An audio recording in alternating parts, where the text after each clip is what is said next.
You're a mean one, Mr. Grinch. Christmas time is here.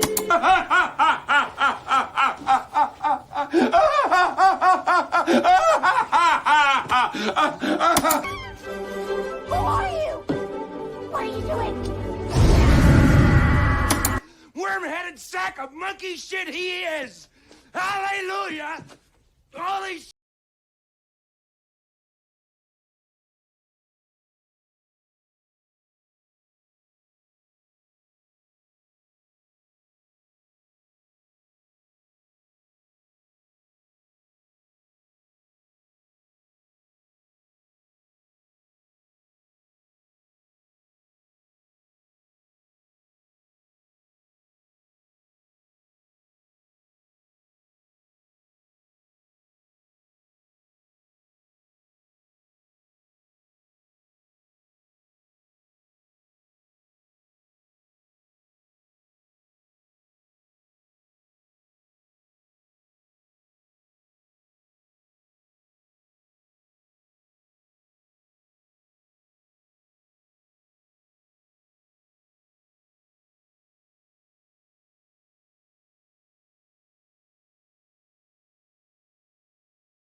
Hey, greetings, one and all, and welcome to this special Zero Hour as we talk about one of the monsters of monsters, one of my favorite monsters of all time, the big man himself, Godzilla. And is there more an iconic monster than Godzilla? That's a good question.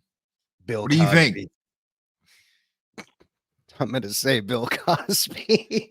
Oh, well, you know what, Big G? I got a pudding pop right here and make it sippy.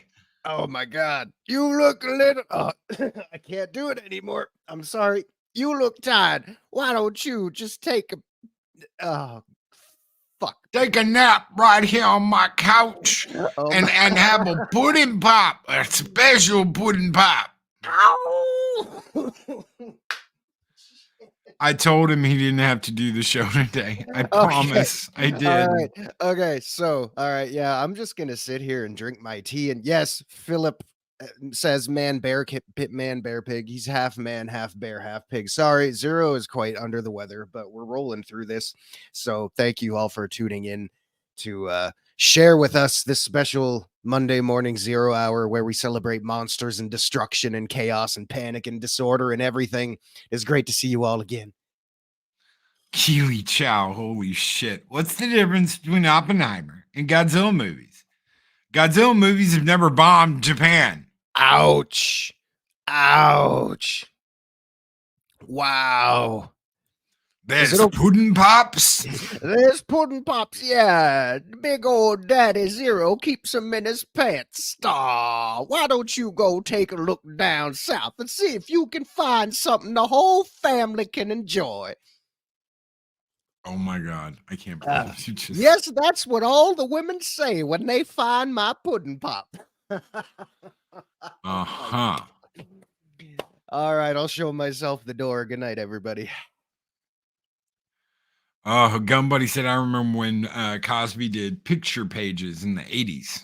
Man, that's crazy. You know, it's funny too because I only brought that up because I just watched like a little documentary thing on Bill Cosby, like from the early years to the Cosby Show to well, what Bill did and stuff. And man, yeah, it was mind Eli, blowing.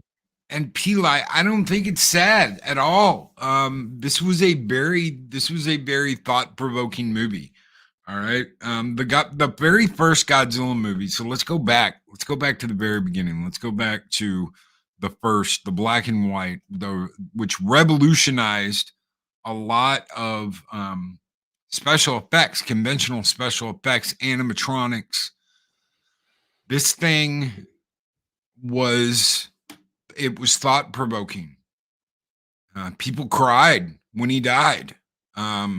It made you think about the hubris of man, and that's what it was supposed to do. Especially with the doctor that develops a weapon to take it out at the end of the movie, and who dies with him. He dies.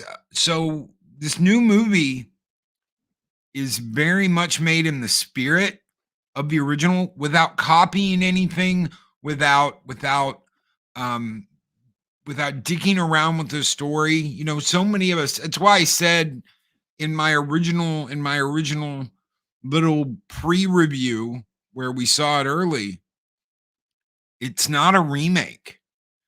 It's a retelling. This is not a remake of the original black and white Godzilla. Godzilla minus one is not just a copy and paste of the first movie created today. It's a different movie, even though it's made in the same vein as the original. Go ahead. No, I was just gonna say it's not a sounds like it's not a remake. It's just a brand new, like different story, is what you're saying. Yes, and I absolutely agree. Peli, it's Hollywood right now. Our entertainment industry here in the States is so far up its own ass. They could never make a movie like this. They can't. They could never make a movie like this, and they couldn't make it for $15 million. I mean, this is a testament to what they did. And I know a lot of people said, "Oh, well, the actors didn't make anything." Companies like Disney spend tens of millions of dollars on special effects alone, and this blows them away. This looks better than anything I've seen coming out of Hollywood, and uses three different types of special effects. It uses the old school way. It uses very little CG, even though there is some CG in it, and it uses animatronics. This is very much made in the old way of doing things. So they did an absolutely wonderful job with this new movie. So let's go over the eras. Do you know about Godzilla eras? Godzilla. I know there's a lot of old movies out there.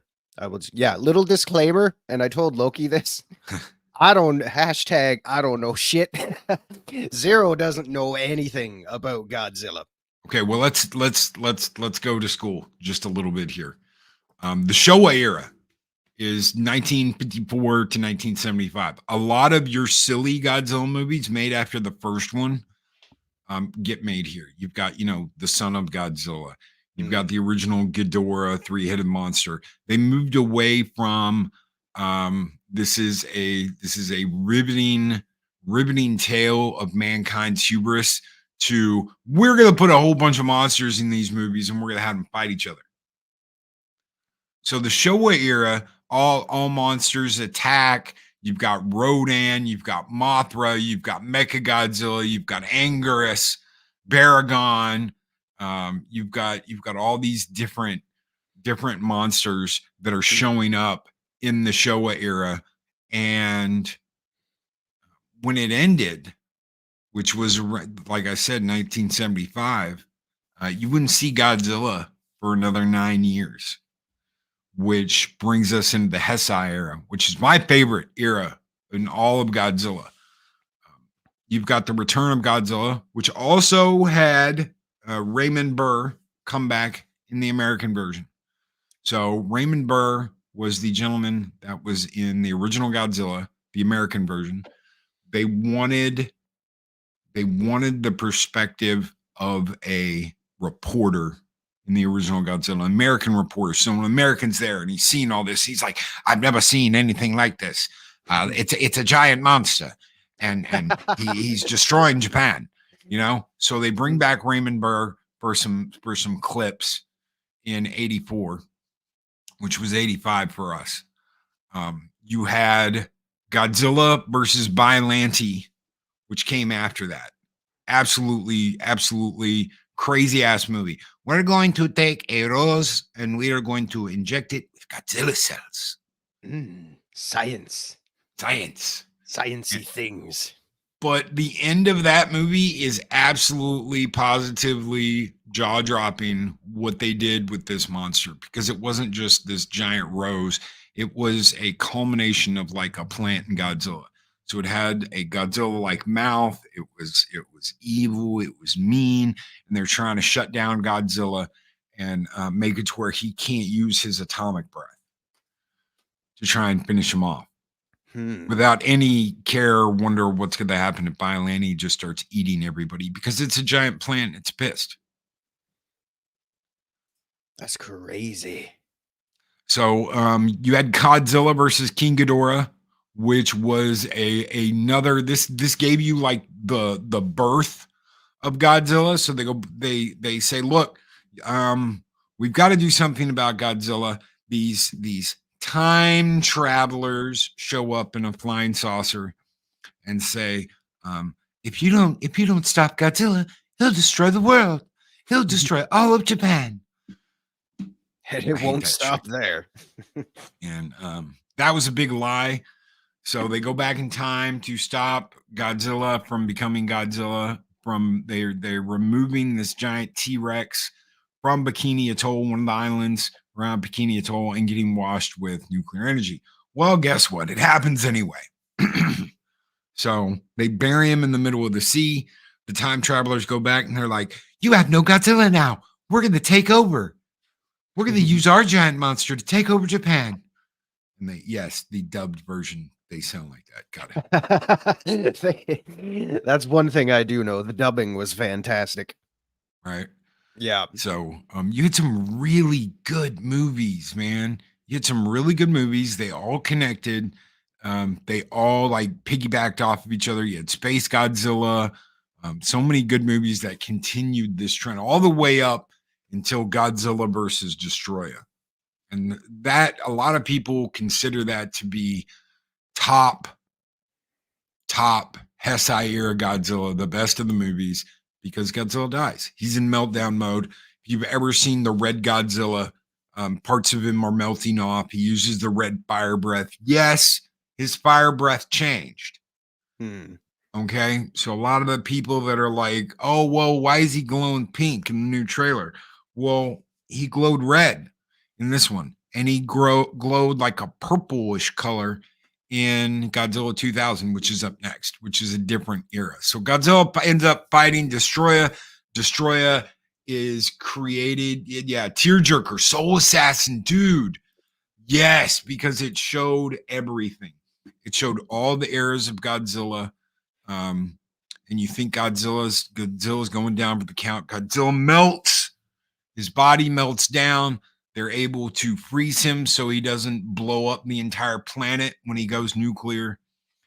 And from the radiation fallout of that, another Godzilla is born. And you're like, all right, cool. And that Godzilla goes into the Millennium Era, which is 1999, 2004. They had some good movies. I love Godzilla 2000. Godzilla 2000 is an absolutely wonderful movie. I thought that's my top pick for the Millennium Era is Godzilla 2000. I don't think I saw that one. I saw Um, the 98 one, and everybody says, "Yeah, I saw the 98 one too. I'm sorry about that." Okay, so the 98 movie comes out, and this is not a Godzilla movie to me. Yeah, It's not. You've no, got, that was you've got that was a Matthew. Go ahead. Matthew Broderick. Yeah, I was gonna say it wasn't a Godzilla movie. It was a showcase for the soundtrack. Because I mean, shit, yeah, Jimmy Page and Puff Daddy playing that song and crap like that. Yeah, and then Yeah, Rage Against the Machine. It was an advertisement for a Warner Brothers album. that's right. It's an advertisement for a Warner Brothers album. But Godzilla 2000 the marketing department did something really cool. They made fun of the Matthew Broderick movie.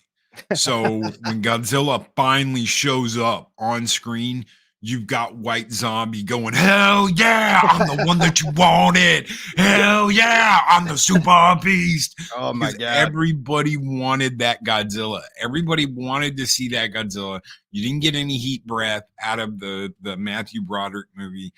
Ferris Bueller too. Yeah, I mean, what did we get from that one? Oh, that's a lot of fish. I mean, A tuna joke. Yeah, That's what we got. Tuna eating flathead Godzilla. So it starts off with Godzilla 2000. You've got an absolutely wonderful Godzilla movie. There's a bunch of others in the Millennium era. You've got Mecha Godzilla, which is really cool. They take the body of King Ghidorah. Oh no, that's another one. So the Mecha Godzilla and Tokyo SOS, they take the bones of the original Godzilla that died in 1955. They take the original OG Godzilla bones and they create Mecha Godzilla out of it and use a AI formula to stimulate muscle growth. So you've got the skeleton and the muscle growth of Godzilla with like armor and weapons. It's covered in armor and weapons. And of course, it doesn't work right. It goes nuts. You've got Mothra movies. You've got Final Wars. Final Wars is one of the craziest Godzilla movies you're ever going to see.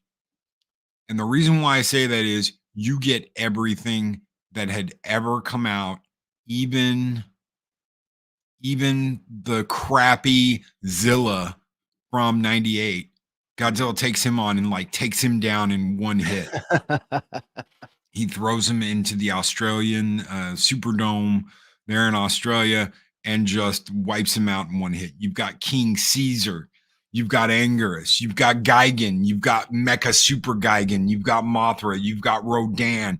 You've got everybody, every badass monster from the spider on Monster Island to Zilla to everything.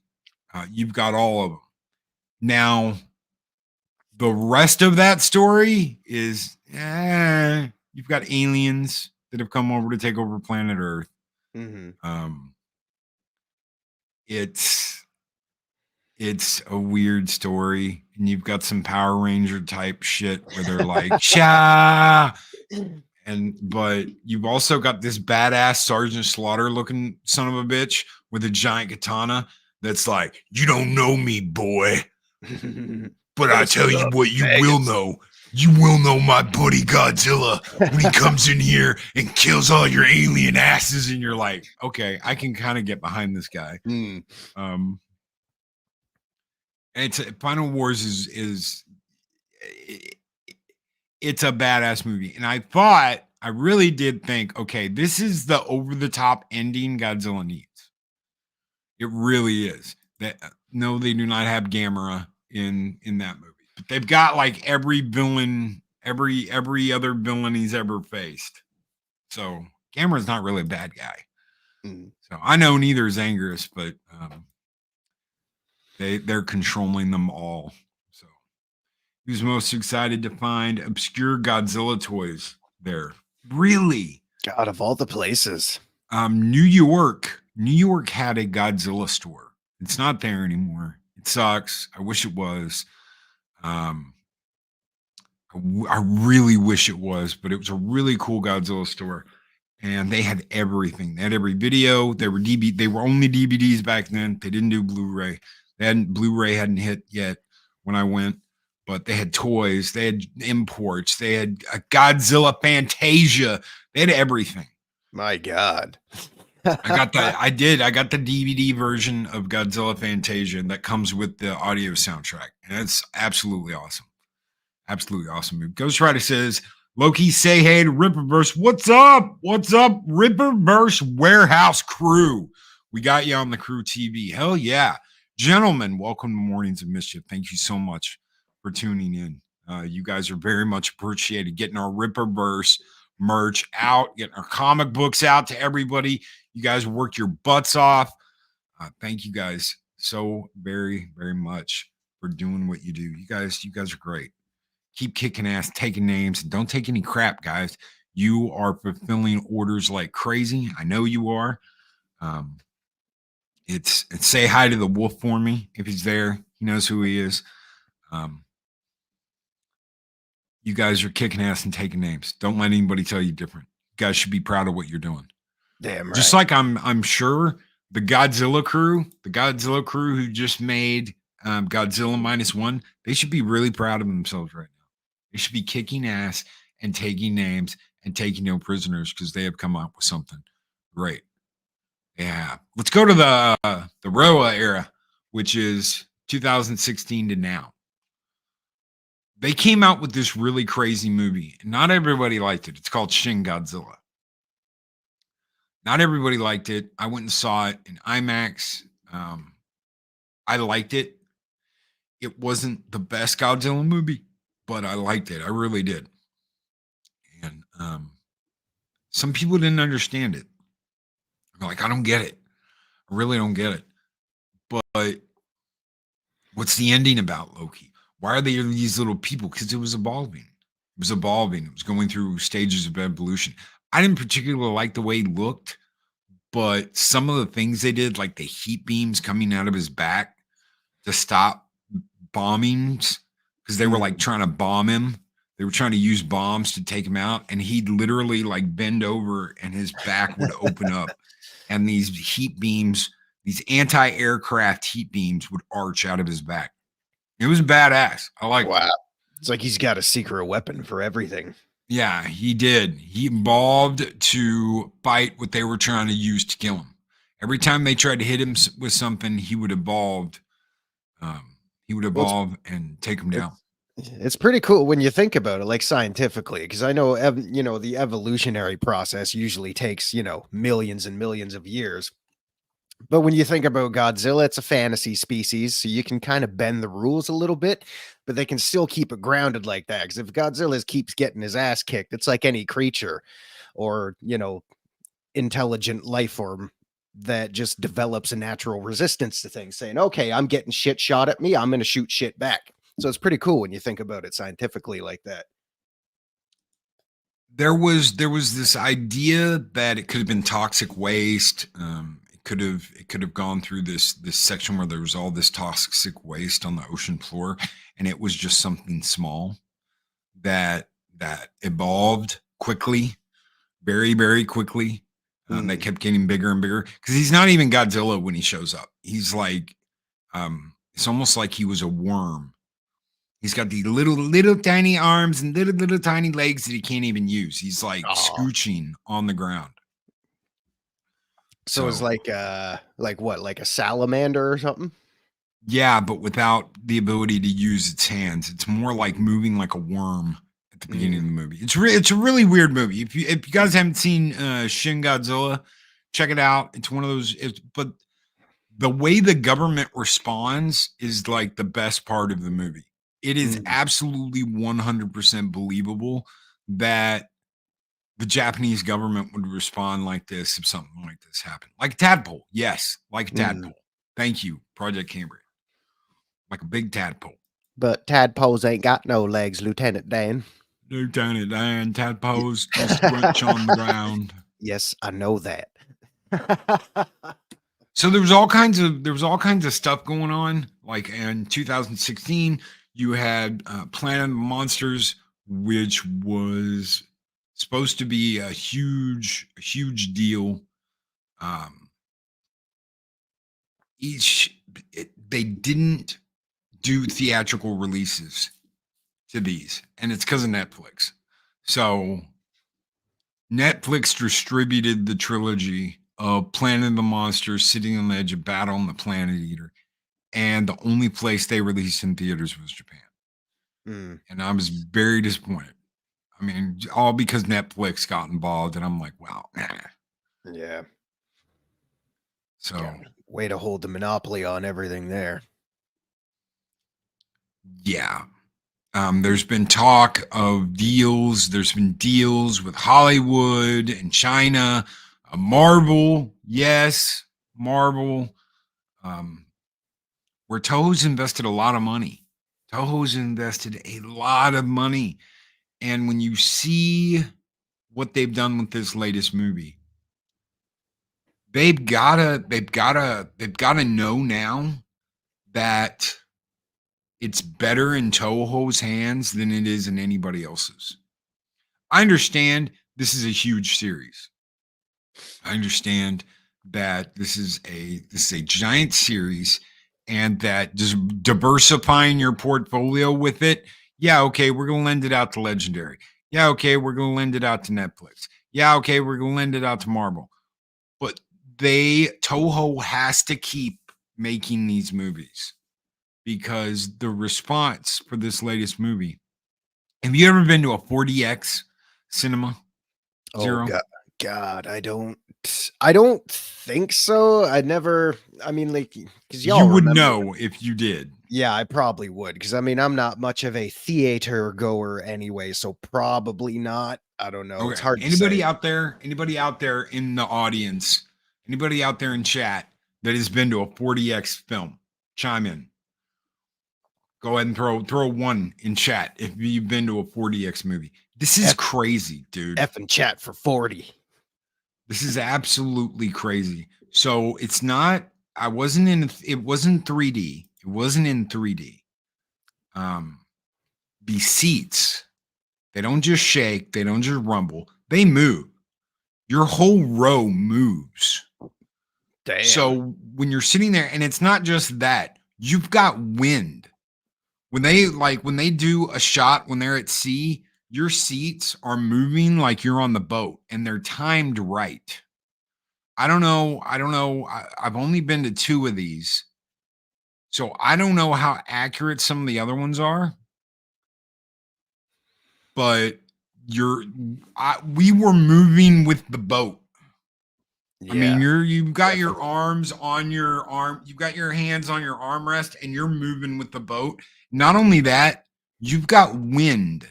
You've got cold sea air that you can feel, that you can smell, that you're like, what in the hell? Where mist water? Oh yes. My God. Are the friggin' seat attendants walking up and down the aisles with spray bottles and fans in there? No. So Holy shit. Eris had never been to one of these. Eris had never been to a 4DX movie. And I'm like, see all that? She goes, and there's like, there's horns, and there's all kinds of stuff, almost like megaphones up top, and all kinds of boxes. And she's like, I've never seen that in a movie theater before. I said, and you won't unless you come to a 4DX movie. She goes, what is it for? And I was like, you'll see. You'll see. Well, I can safely say I've never been to one in my life. He's gotten under the boat. Shark's gotten under the boat. I don't know, Chief. I don't know if he's very smart, very dumb. And then the chair starts rocking. You think, holy shit, the shark's going to come up and you're rocking with it. That's crazy. Were you, I mean, when you were there, was anybody getting sick?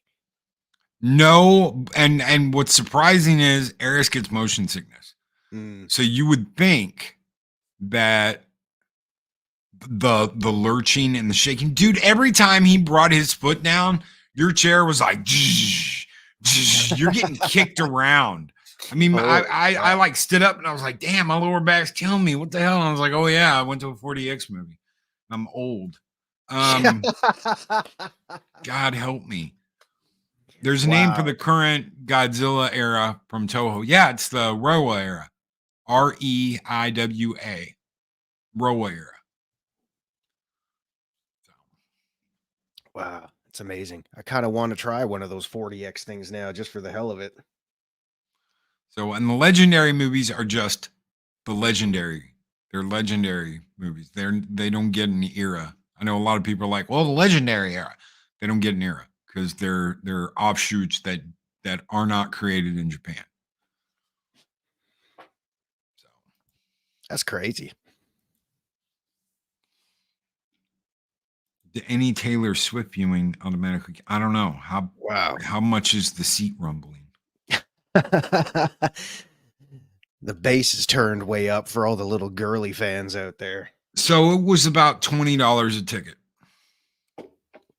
That's not what the too bad. Yeah, it's not too bad. It's like, you're buying a movie.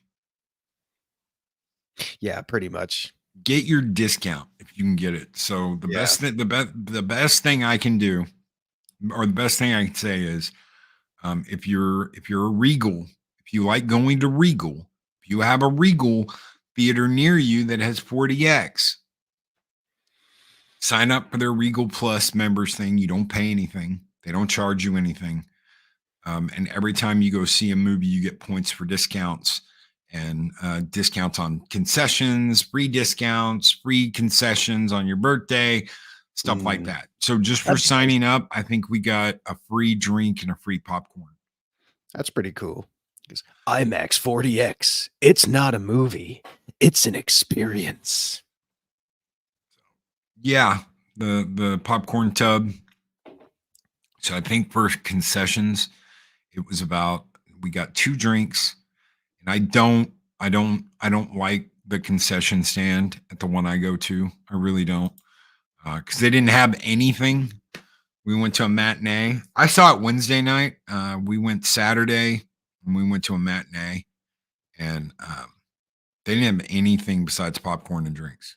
They had candy, but like Eris was like, yeah, I want to get some nachos and I want to get this. And they were like, yeah, we don't have any of that. Give me a box of Juji fruits and some juju bees. and Godzilla's going to pay for it.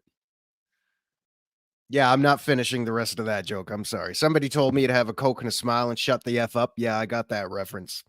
But I'm not finishing that one. About $40. About $40. You end up spending, that's $80, man. $80 to go see a movie. $20 a ticket for the tickets, and then about $40 on concessions. I need money for a ticket. Yes, I mean when you round it all up like that, it's really not that bad considering, your ticket price is probably paying for all the upkeep and maintenance and shit that goes into, upkeeping and maintaining a setup like that. So it's really not too bad when you narrow it down that way. I mean, they're still going to gouge you for snacks and drinks. I mean, that's just a given these days, but $20 for an experience, it's really not all that bad. I don't know. I would be more willing to go into some place like Alamo Draft House or a mom and pop outfit and spend that kind of money at a place that wasn't corporate like that. Because this was very corporate. It was almost sterile. Then you get in there and you experience 40X and you're like, you know what? I'm willing to forgive a little bit of the shitty experience through the front door because the experience of the movie was so good. Yeah, I get it. Also, quick shout out to Dave G Sound. Sorry, that was a bad choice of words. I didn't mean you told me to have a Coke and a smile and shut the F up. I just want to let you know I got the reference. So yeah, thank you. I appreciate that. I got it, buddy. We're all good. I have no idea what just happened. God help me. Oh, it was the beginning of the show with the Bill Cosby jokes. What's worth the time for the money made worse by the available poor quality movies? That's right. That's right. And when you go and see something like this, I mean, the movie was totally worth it. I would be really pissed off if I spent $40 on movie tickets and another $40 on 2 drinks and a popcorn. That's all we got because we're going to go eat afterwards. And I had to have popcorn because I'm like, oh, if I'm going to the movies, I'm getting the popcorn. Get your popcorn ready, y'all. So how long was the movie itself? About 2 hours.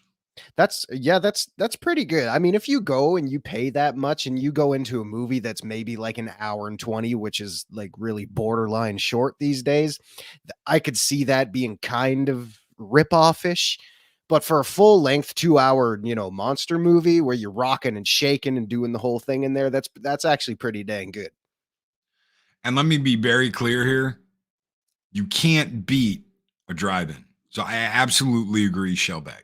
You can't beat a drive-in. We had a drive-in up in Branson, but there's obviously no drive-in close to here. But I would do a drive-in before I do anything else. So sitting in your car, necking in your car, or doing snacks, what you do. doing what you do. That's an movie. experience. That's an experience all on its own. So what you're saying is the 40X experience would be wasted on the marbles. Gotcha. Yes. Well, wouldn't that be considered just a waste anyway? I mean, we don't have to go there, but if you're going there, I'm saying don't waste your time or your hard-earned nickels and dimes. So, I mean, these kind of experiences are delegated for something special. Why do I go to Alamo? I'm gonna tell you, I got an Alamo, but it's like an hour away. It is not convenient. I can go to other theaters a lot closer, but there are still some things I will do the Alamo Draft House experience, especially when it concerns older movies. I went and saw Princess Bride not too long ago in the Alamo Draft House. Who keeps using that word? I don't think it means what you think it means. I love that. I love that I can go to Alamo Draft House and catch old movies that I really love and go in and have a big tub of popcorn in the silver bowls with real butter. Oh yeah, not oil. Now we're talking. None of that artificial powdery shit. Yeah, give me the real crap that turns all your shit soggy so you don't have to chew it as much. And Shum's exactly right. A full 2 hours, and there was no wasted time or dialogue in the movie at all. Yeah. At all. That's key too. That's key too. This was visioned from start to finish, and they completed their vision. That is something that the entertainment industry in the United States cannot say it does now. You have rewrites after rewrites after rewrites, and then you have reshoots after reshoots after reshoots after they've done the rewrites. That's cool. Every single movie. This used to be a rarity in entertainment. This used to be a rarity. And you could tell when movies had problems with production. How many people here know that they almost shut down the original RoboCop because they screwed up the suit? Yeah. Yeah. So they made the suit that's used in the movie, and then corporate got involved and said, we need to do a different suit. And they spent months working on a different suit and then went back to the original suit they used. So they had started filming the scenes without RoboCop weeks before they actually got the finished suit and were like, okay, let's go. Yeah. And then the other, tried and true problems of all, suit productions like that. Poor Peter Weller gets in the suit and, then they're filming. A few hours go by and he's saying, guys, how do I go to the bathroom in this thing? It's like, oh, shit. Another 3 hours to get him out of the suit. Another 6 hours to put him back in, get everything glued in place. All right, let's go. Oh, look, we're late. Okay, that's a wrap. We'll start over tomorrow. And bye-bye creativity. Mm-hmm. Why do you think these movies are doing so well? These coming out of left field movies that they never see coming are doing so well because the people behind this said it has to be right.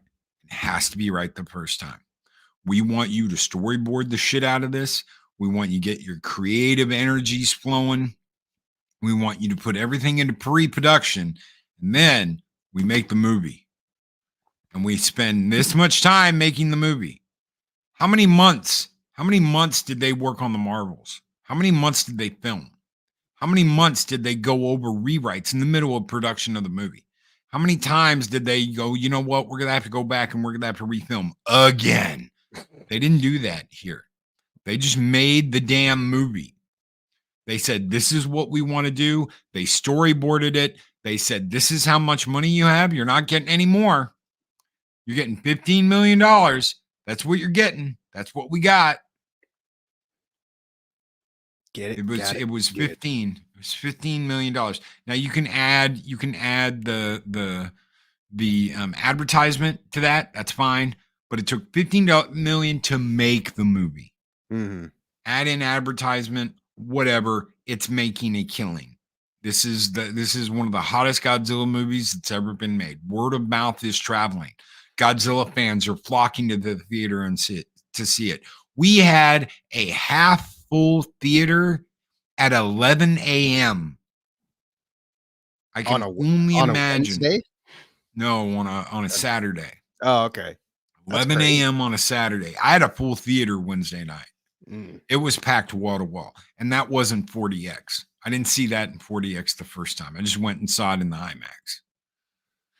So I got my IMAX on first, and then we went and saw 40X because I was like, I want to know what this is going to be like in 40X.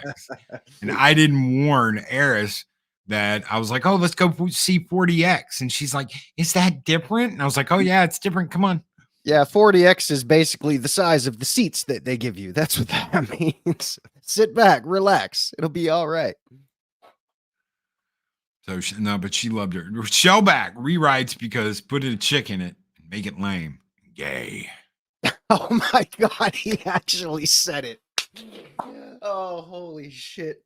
I didn't know if we could drop the G-bomb. Holy crap. Didn't Peter Jackson? I didn't use it in a controversial manner. No, I mean, it's a wonderful GAY time of year. It's a wonderful gay time of the year. I believe Anyway, yeah.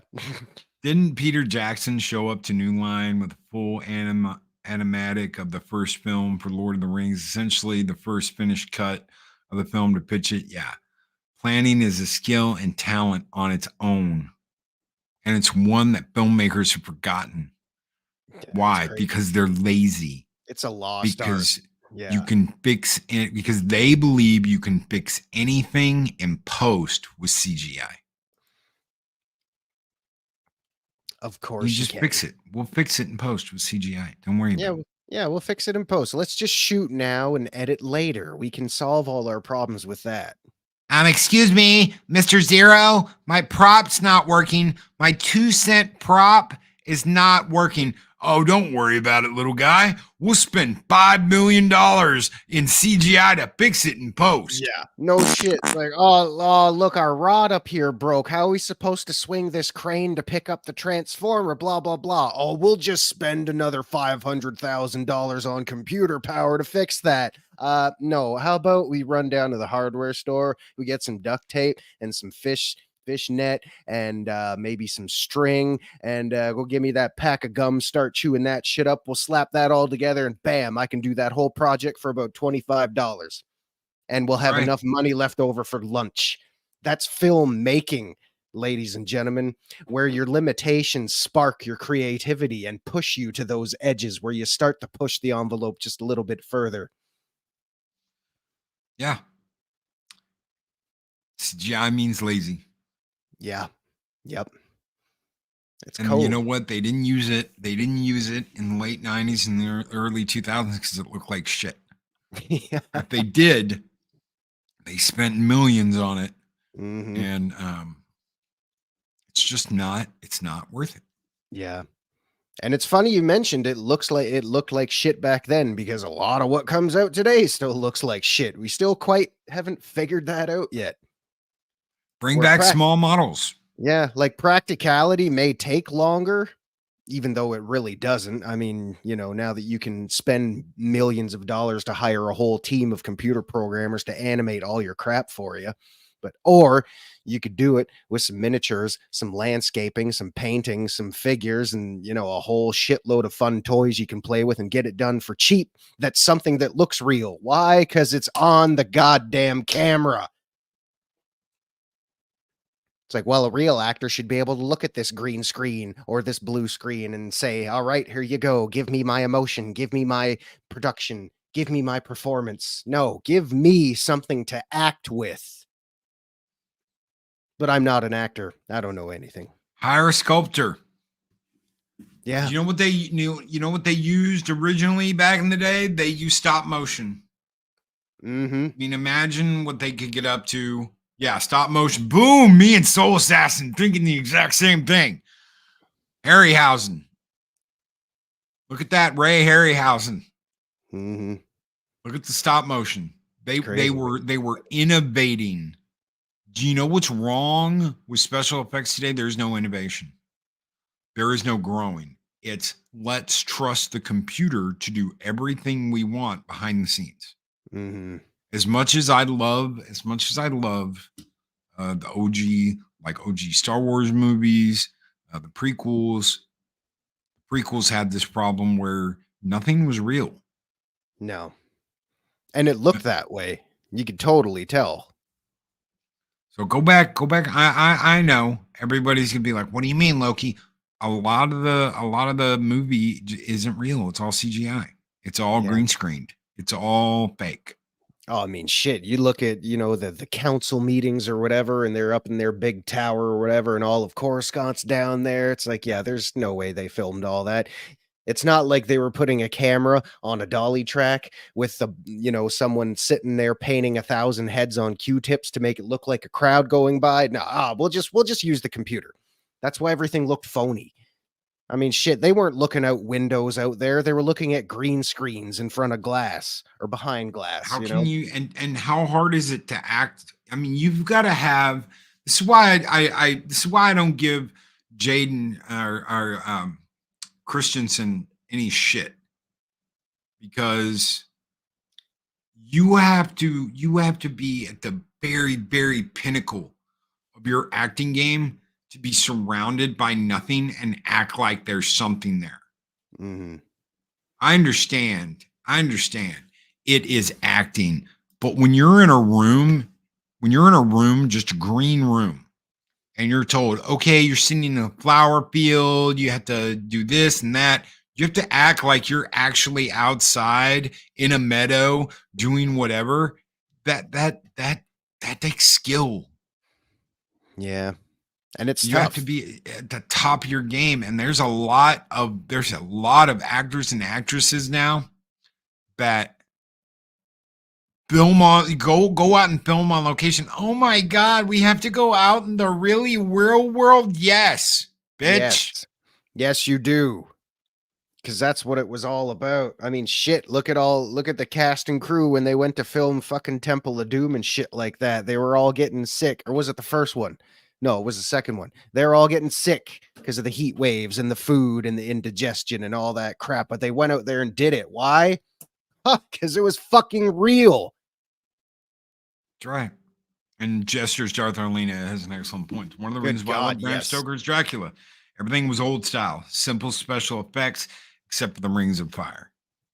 Yeah, that was the only digital effect in there.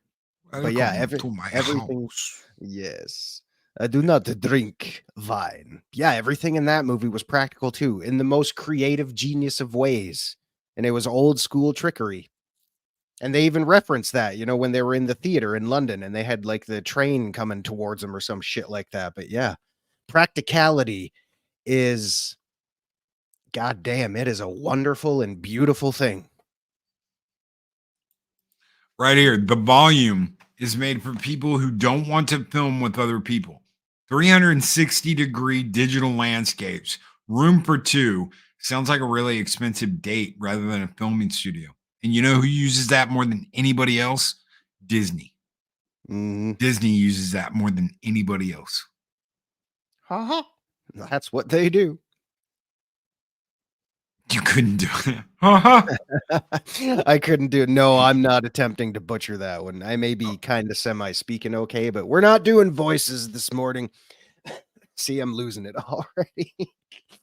More tea. More tea. Where's the tea, lady? I need my tea. Tea and biscuits.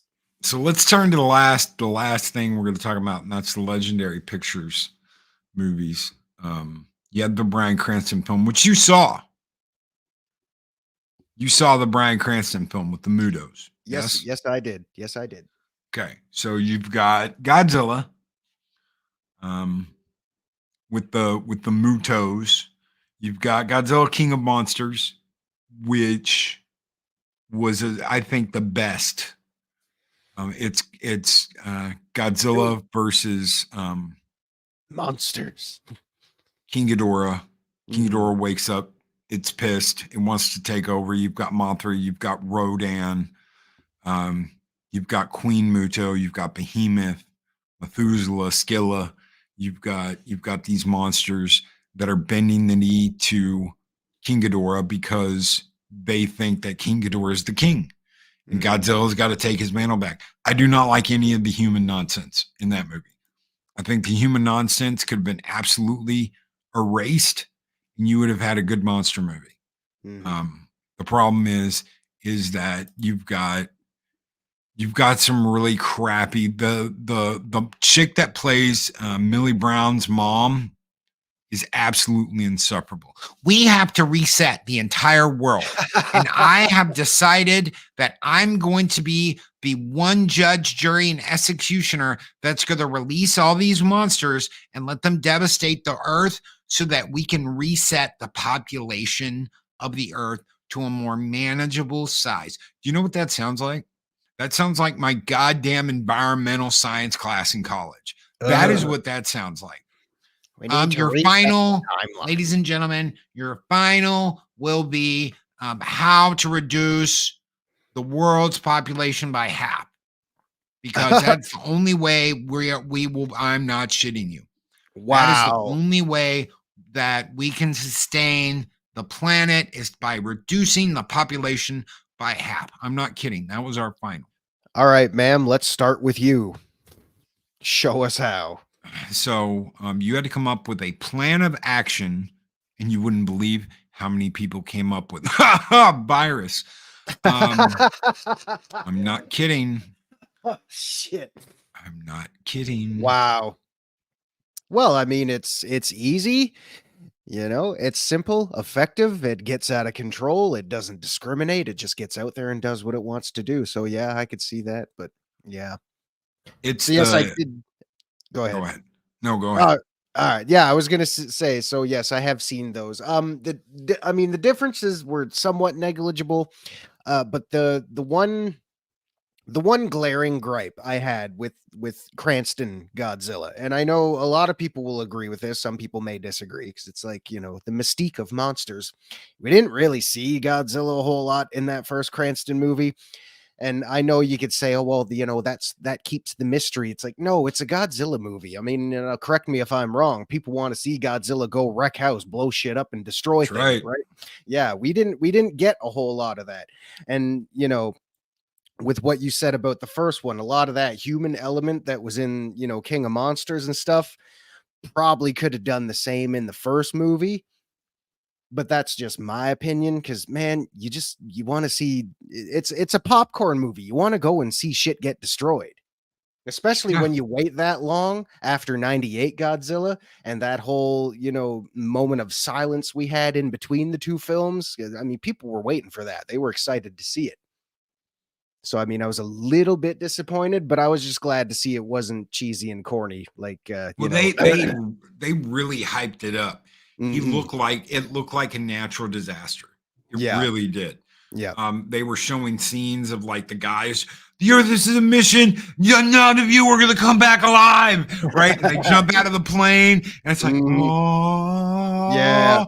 And then you see his body and he's like, oh, and you're like, oh shit. That's looking good now. So I was still pleasantly surprised with Cranston Godzilla. Not so much Cranston dying off so soon, spoiler alert, but yeah, it was pretty good. But I will say, I found me personally, this is just my opinion. I found those initial trailers for King of Monsters a little bit more striking. Not so much visually. I mean, visually, they showed a hell of a lot more Godzilla, you know, with his friggin' atomic laser breath and shit like that. But it was just the way they had everything situated with like the classic, what was it, Chopin music or whoever that friggin' classical artist was. But I'm thinking, it's simple, effective, but there's a lot of shit getting wrecked right now. I kind of like what they're doing with that. Well, the And then I atomic breath was like that was a big, are we going to see it? Yeah, In and then that first boom, movie, it was there. and when he In- grabs that muchos, he grabs the mucho by the head, Open wide. opens its fucking mouth, and is like, boom, Yeah. and you're like, yeah, Yeah. So that was a surprise, motherfucker. That was, yeah. Are we going to get to see it? Does he have the atomic breath? You better bring it, because you messed up in 98 and you didn't. It suffered. We wanted atomic breath. -1 is better by far. I agree. I absolutely agree. I have a favorite movie from every era. So if you go by there, is Godzilla, the original 1954 movie, absolutely positively my favorite from that first era. Godzilla versus Destroyer is my favorite from the Heisei era. Godzilla 2000, which is the Millennium movie, is my favorite from the Millennium series. I know Final Wars is crazy. I know Mechagodzilla and Tokyo SOS are good movies. Godzilla, Mothra, King Ghidorah, Giant Monsters All Out Attack is a weird, crazy movie, and it's different.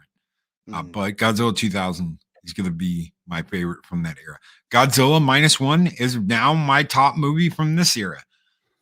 So, and Godzilla King of Monsters is my legendary. It's my top legendary pick. So each era, I've got a favorite movie from each era. It would be very difficult for me to rate them after that.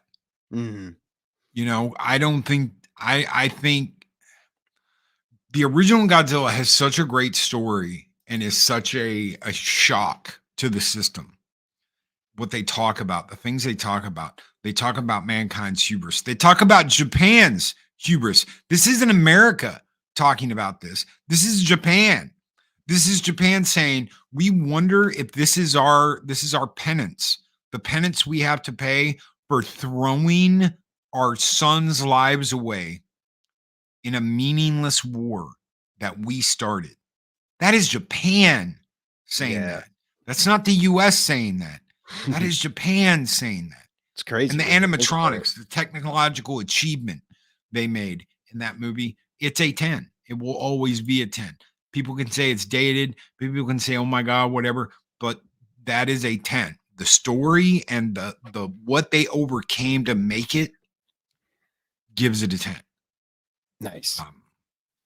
Destroyer is a tearjerker of a movie at the end of the movie, especially when they show all the eras up until that point. They show a little clip from every single movie, Godzilla fighting every monster from every movie up until Destroyer and Godzilla's death. That is the OG's death. So you've got all these badass Godzilla movies, and then you've got Destroyer, and that's when the original Godzilla dies, and you have a new Godzilla take its place. And that Godzilla goes on to Millennium, Godzilla 2000.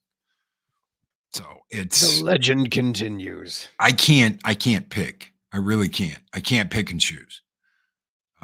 And this new movie, to me, it's a 9 out of 10. It is a 9 out of 10. I don't think they could have done anything to give it that 10. They did everything. They threw everything they had at it. It's very difficult for me to give a movie a 10. It has to do something absolutely extraordinary.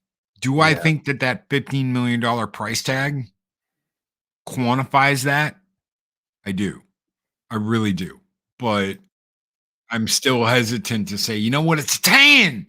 It's 10. I give it a damn 10. Well, I mean, you know, there's the caveat with, you know, grading anything, you know, that high. If anything gets a 10 out of 10, it's perfection. So it's be like, okay, guys, open up this Smithsonian and lock this fucker in there.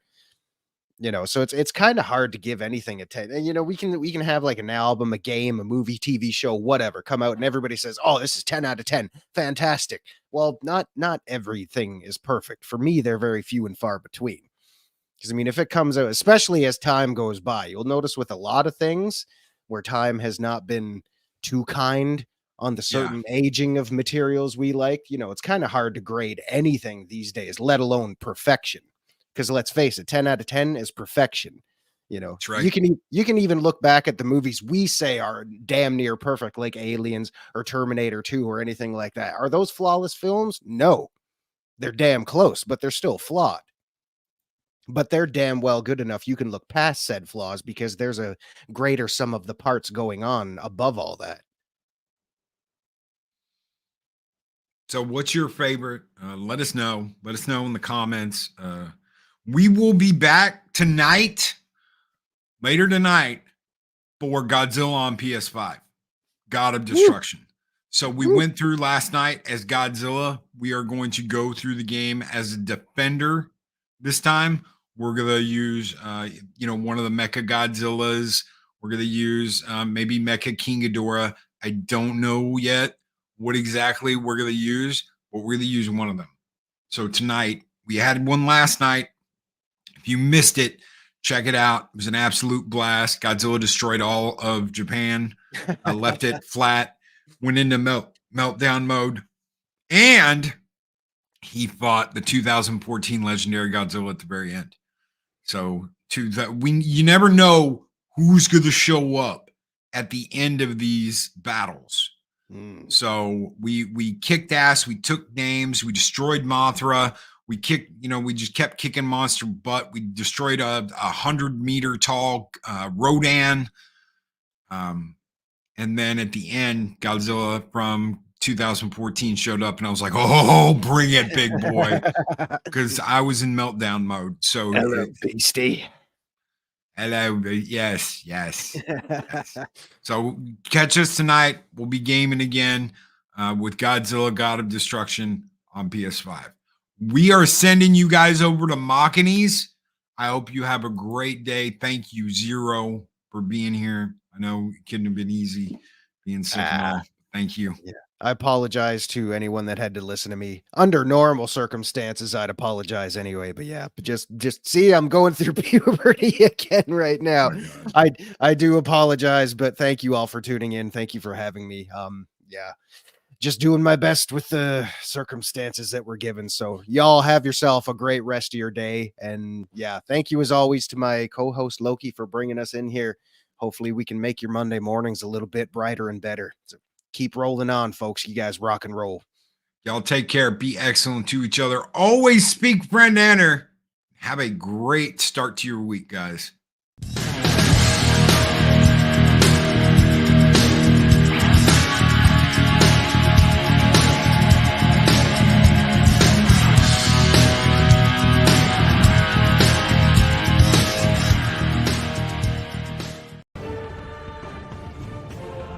These videos are tremendous.